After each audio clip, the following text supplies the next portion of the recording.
Hello दोस्तों, नमस्कार। आप सभी का हमारे इस YouTube channel audio books of Prince में तहे दिल से स्वागत है। आप सभी से ये गुजारिश है, अगर आप हमारे इस चैनल में पहली बार आए हैं तो इसे सब्सक्राइब, लाइक और शेयर करना बिल्कुल ना भूलें।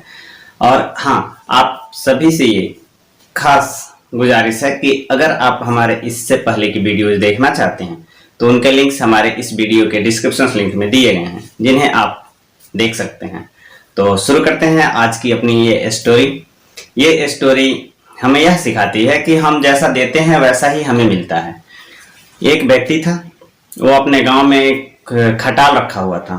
खटाल यानी कि जहां गाय भैंसों का पालन पोषण किया जाता है और उनसे जो दूध निकलते हैं उनसे वो दही, पनीर, मक्खन या जो भी हो मटेरियल्स दूध से जुड़े बना करके वो शहर में ले जा करके बेचते हैं। तो वो व्यक्ति पढ़ा लिखा नहीं था, बहुत ही मतलब सिंपल और नादान व्यक्ति था। तो वो एक होटल वाले के पास गया और वो अपने दूध से बनाए हुए मक्खन को उससे बेचने के लिए बोला। होटल वाले ने कहा, ठीक है, मैं आपके मक्खन लेने को तैयार हूं। तो फिर उसने कहा कि आप तौलोगे कैसे, मतलब आपके पास तराजू या बटखरे कुछ हैं? तो उसने कहा, मेरे पास सिर्फ तराजू है, वो बटखरे नहीं है जिससे तौला जाता है। तो उसने कहा, तब कैसे होगा?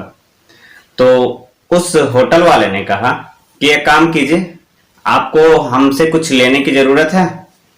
तो उसने कहा कि आप हमें 1 किलो, एक काम कीजिए कि 1 किलो वो लड्डू दे दीजिए।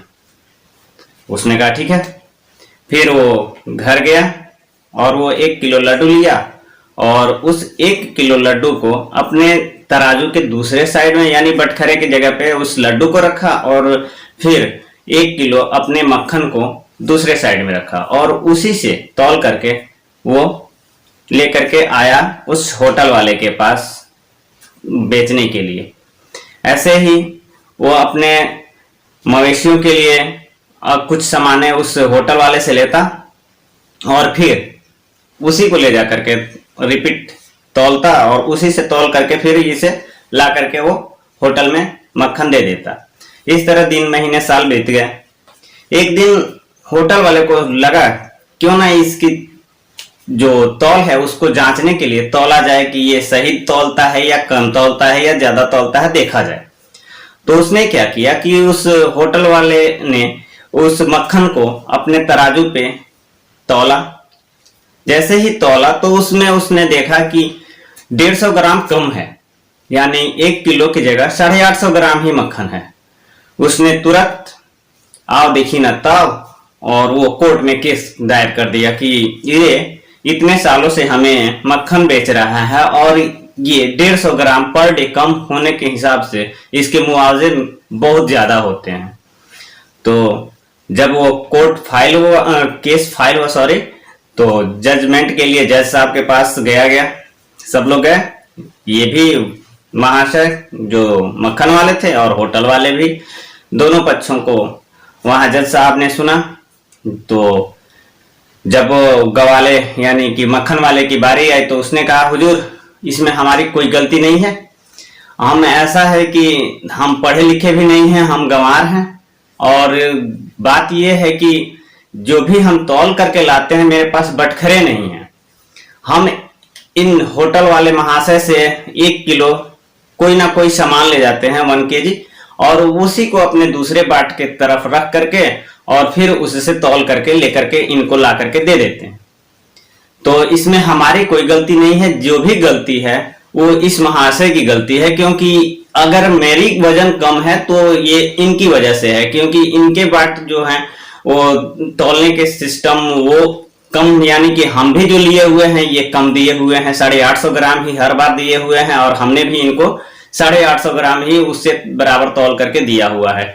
तो ये तो समस्या सिर्फ मेरे अकेले की नहीं है, इन्होंने तो मुझे सिर्फ 1 को दिया है, ये दिनों रात जो तौल रहे हैं तो सारे लोगों को ये 850 ग्राम ही दे रहे हैं। तो इसमें अगर देखी जाए तो इसमें सारी गलतियां इस होटल वाले महाशय की है, जो हर कस्टमर को कम तौलते हैं और हमें भी कम तौलते हैं और इनको मिला भी मेरी वजह से, मेरी तरफ से कम ही है, जिसका परिणाम इनको खुद भुगतना पड़ेगा और जुर्माने के तौर पे इन्हें हमें देना चाहिए। जज ने कहा बात तो सही कह रहे हो, ये तो तुम्हारे एक की बात नहीं है, ये तो दिन भर कितने लोगों को सारे प्रोडक्ट्स बेच रहे हैं, तो ये तो सबको 850 ग्राम ही दे रहे हैं, जबकि 1 किलो का पैसा ले रहे हैं। और इस तरह क्या होता है कि उस होटल वाले को अपने किए का फल मिलता है और उल्टे उसे ही जुर्माने के तौर पे पैसे देने पड़ते हैं उस ग्वाले को। तो कहने का मतलब ये है दोस्तों कि हम जैसा देते हैं हमें वैसा ही रिटर्न मिलता है। तो अगर हम अच्छे देते हैं तो हमें अच्छा मिलता है, अगर हम बुरा देते हैं तो हमें बुरा मिलता है। तो जो भी करें अच्छे से करें, और जो भी किसी को दें, प्यार दें, नफरत दें, जो देंगे वही मिलेगा। तो थैंक यू दोस्तों, मिलते हैं अगले वीडियो में, तब तक के लिए गुड लक, बाय। और हाँ, आप सभी से एक सवाल है, आपको क्या लगता है भारत सरकार ने जो हमारे इस चाइनीज गेम पबजी को या बंद किया हुआ है, ये सही किया है या गलत किया है? इसके जवाब हमें कमेंट में जरूर दें। अगर हाँ तो यस और ना तो नो। तो थैंक यू दोस्तों, मिलते हैं अगले वीडियो में, तब तक के लिए गुड लक, बाय।